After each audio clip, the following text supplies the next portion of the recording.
Kyoto là một thành phố khiến người ta muốn đi chậm lại.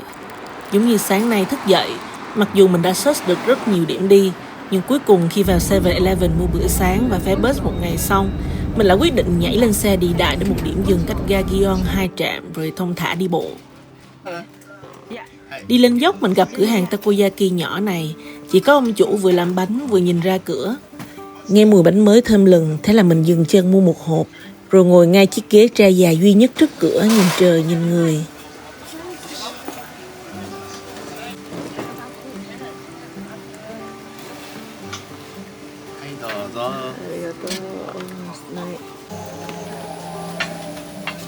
Mình có rất nhiều chuyến đi một mình trong năm. Điều vừa vui vừa buồn của solo trip đó là được tự do sắp xếp mọi thứ mình muốn làm, nhưng đồng thời cũng phải một mình trải nghiệm mọi thứ mình muốn làm. Những khoảnh khắc một mình trên hành trình là lúc mình có thời gian với mình để hiểu bản thân hơn, ngắm nhìn những điều xung quanh nhiều hơn. Nhưng cũng sẽ có ngày như buổi sáng Kyoto 5 độ này, ngồi trước quán nhỏ mình cũng bất chợt muốn chia sẻ khoảnh khắc này với người đồng hành. Mình nhận ra mình là một người may mắn khi đứng trước những sự lựa chọn, mình luôn có thể trải nghiệm cả hai để biết mình muốn điều gì hơn.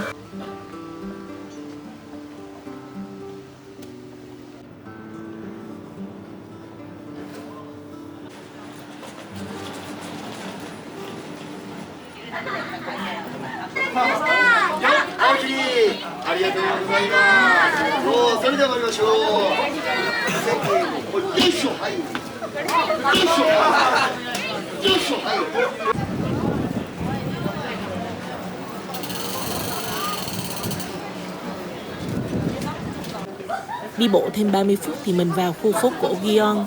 Đến đây đúng là phải đi sớm vì từ 10 giờ sáng phố đã rất đông dù là ngày trong tuần.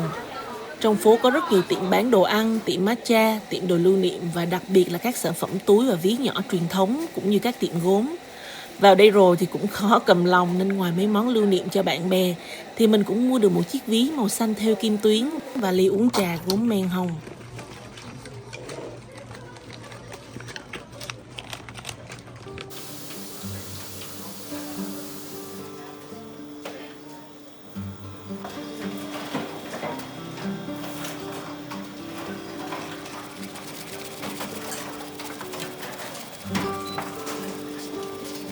Lên.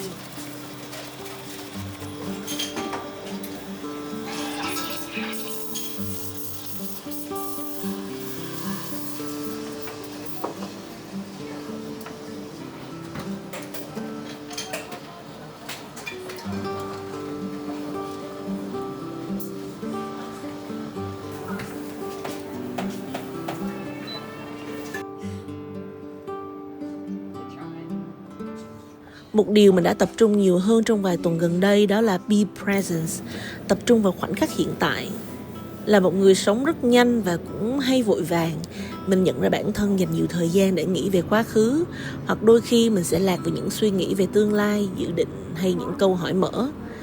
Thế nên đi đâu mình cũng mang theo quyển sổ nhỏ để viết những gì mình đang nghĩ, những thứ đang diễn ra xung quanh. Giống như buổi sáng này mình đang ngồi giữa cái lạnh 6 độ ở một khoảnh sân nhỏ ở Kyoto. Bên cạnh là cái nắng giòn vàng rụm, không khí thơm mùi trà thoang thoảng. Những âm thanh tấp nập nhắc mình nhớ rằng mình đang hạnh phúc vì mình được đi bất cứ đâu mình muốn đi và làm bất cứ thứ gì mình muốn làm.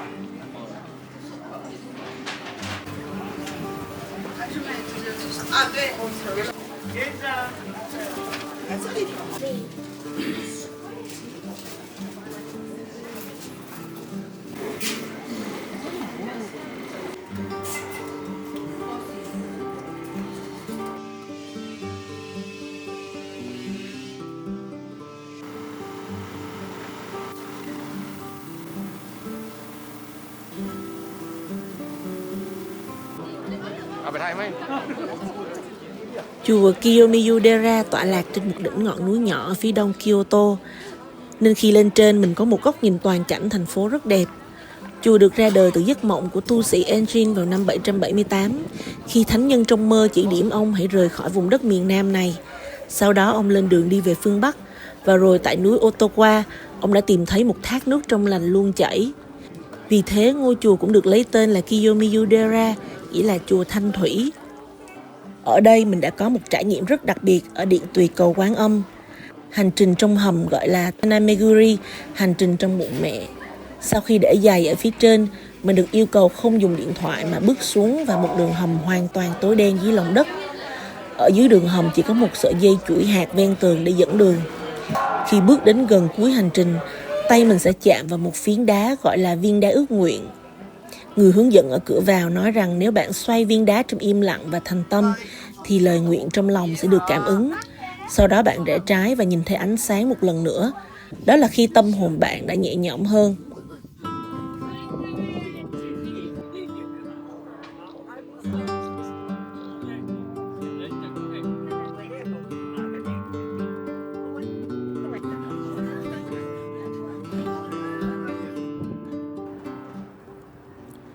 Ba giờ chiều mình lên bus vào thành phố, đến Tokokuji Temple để tham gia một buổi tea ceremony, nghi thức trà đạo. Buổi học diễn ra ở một ngôi chùa nhỏ trong khu dân cư, nên không khí cực kỳ yên tĩnh và vắng người. Mình rất may mắn khi đây là buổi tea ceremony cuối cùng trong vòng 2 tuần tới. Sau khi nghe giới thiệu về chùa, cô hướng dẫn đưa mọi người vào phòng, bắt đầu giới thiệu về lịch sử trà đạo, các dụng cụ nghi lễ, và trong 1 tiếng tới, mọi người sẽ được học từng quy tắc khi pha trà, ý nghĩa của từng bước, tự pha ly matcha của mình và thưởng thức cùng bánh ngọt. The tea leaves are handpicked in spring because it's when they are more young and flavorful. Then they are steamed, dried, and finally ground with a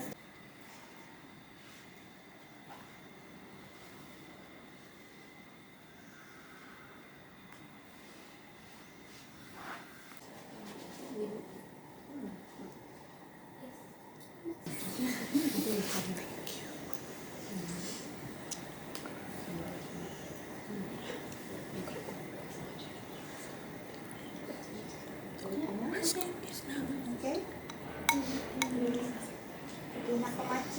Is it one scoop? yeah. Okay.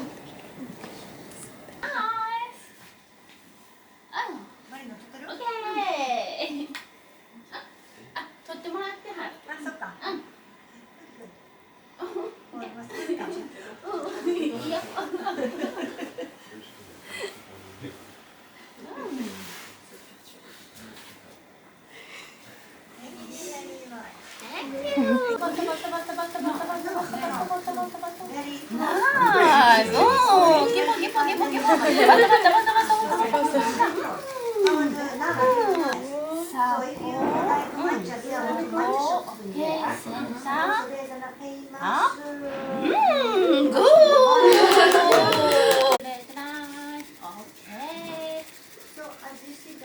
Make a sound. Don't make a sound.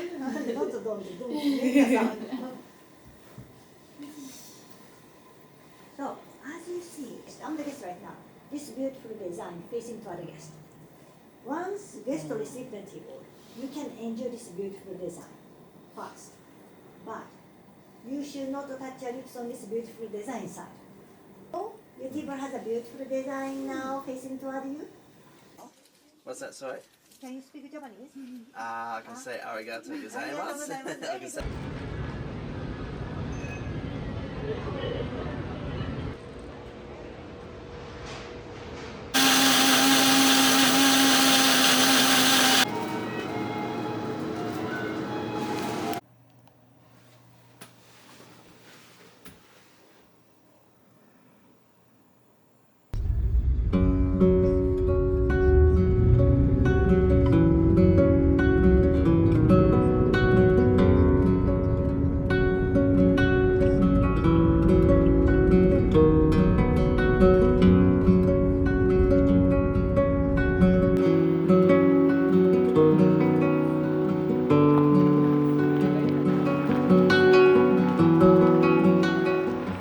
Ticket included Paris.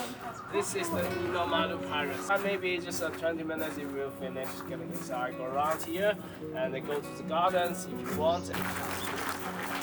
Kyoto rất rộng và các điểm tham quan cũng khá xa nhau, nên để tiết kiệm thời gian, mình dành riêng ngày hôm nay để đăng ký day tour đi tất cả các điểm chính ở xa, rồi xe sẽ trả mình ở ga Osaka, cũng là điểm đến cuối cùng trong chuyến đi Nhật này của mình. Điểm đến đầu tiên của tour là thành Nijo, được xây dựng vào thế kỷ 17 dưới triều đại của Shogun Tokugawa Ieyasu, tướng quân sáng lập triều đại Tokugawa. Thành Nijo là một biểu tượng của sự thống nhất và quyền lực của triều đại Tokugawa. Thành được xây dựng theo phong cách kiến trúc truyền thống Nhật Bản, với các công trình gỗ lớn từ vườn hoa, khu tiếp khách và đài quan sát.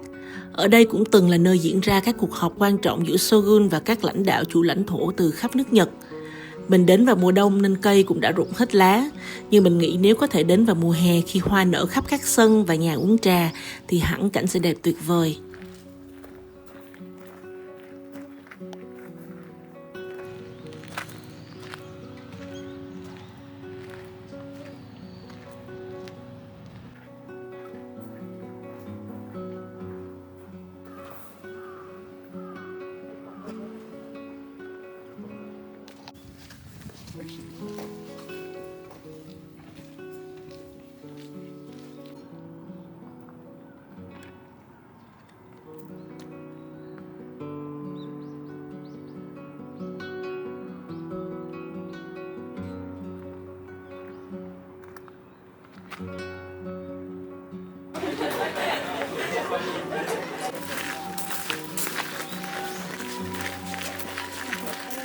Điểm dừng chân thứ hai là chùa vàng Kyoto.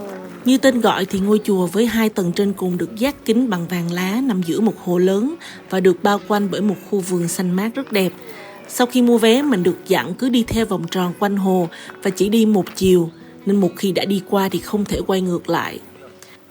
Hướng dẫn viên của mình kể, ngôi chùa bây giờ mình được xem là đã qua trùng tu xây dựng lại, vì ngôi chùa ban đầu đã bị một nhà sư cuồng tín thiêu rụi vào năm 1950 với lý do chỉ vì ngưỡng mộ vẻ đẹp của ngôi chùa này.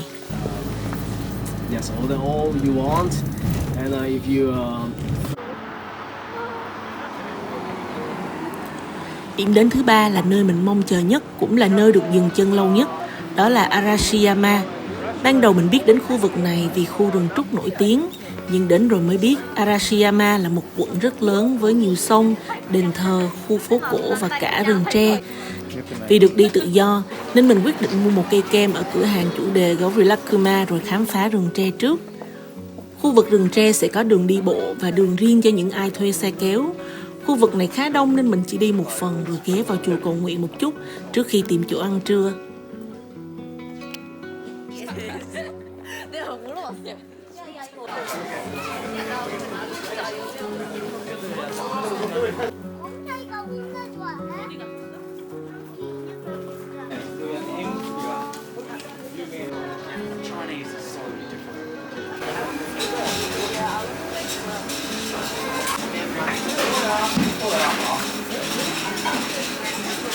I got as well.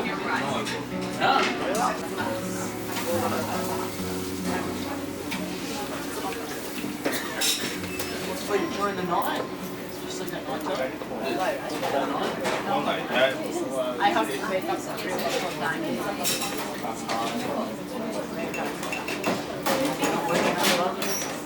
Sorry?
from the shop.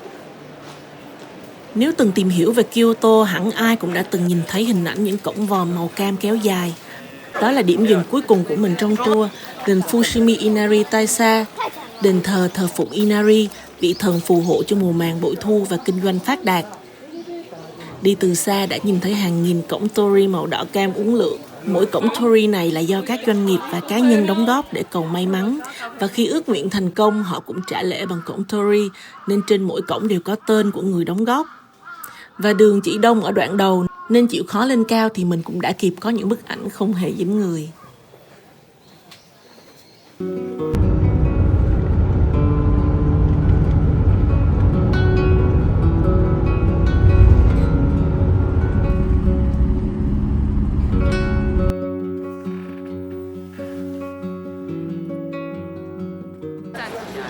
Buổi tối ở Osaka mình chỉ có một mục tiêu duy nhất, đó là đi thuyền ở Dotonbori, khu trung tâm tấp nập của Osaka. Cứ 15 phút là sẽ có một chuyến nên mình cũng không mua vé trước. Chỉ cần mua vé đợi khoảng 20 phút là đã đến phiên mình trải nghiệm chuyến tàu này. Ngồi trên tàu đi dọc sông và nghe người hướng dẫn nói về những cây cầu mình đi qua mới cảm nhận được sự tấp nập của thành phố này. Sau 4 ngày mình ở Kyoto cổ kính thì Osaka lại mang cho mình rất nhiều năng lượng vui vẻ. Người dân đứng trên cầu nhiệt tình vẫy tay chào nhau và thuyền nào cũng bật nhạc hết cỡ. Thuyền đi khoảng 40 phút và sẽ dừng lại ở vài điểm cho mình chụp hình check-in, ví dụ như biển hiệu Glicoman nổi tiếng.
Chuyến bay về của mình là 6 giờ tối, nên kế hoạch ngày cuối ở Osaka mình chỉ muốn tìm một quán cà phê local để chill vào buổi sáng và sau đó ăn một tô ramen Ichiran nức tiếng để xem tại sao nó lại hot đến thế.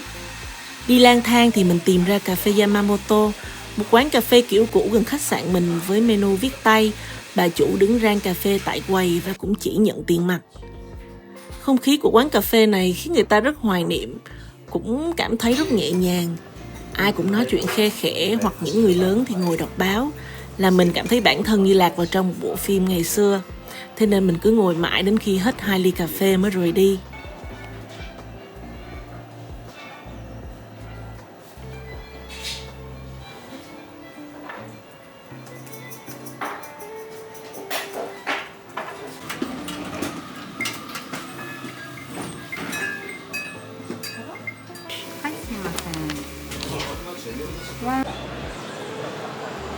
Mình đến Ichiran lúc 12 giờ trưa và bạn nhân viên đã thông báo thời gian chờ ít nhất là 40 phút.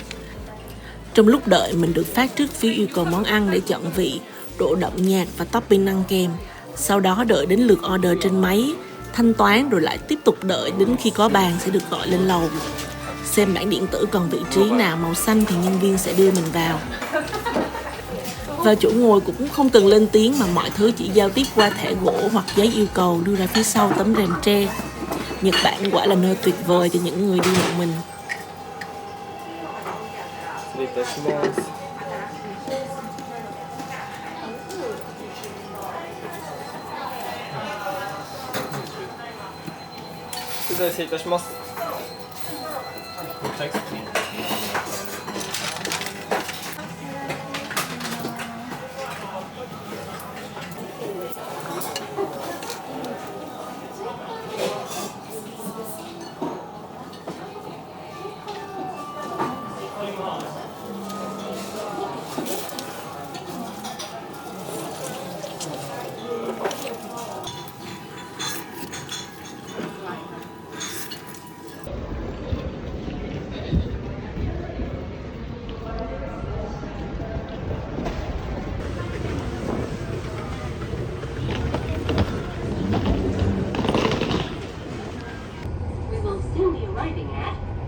change trains at Rinku Town for the JR line. Please exit on the right side.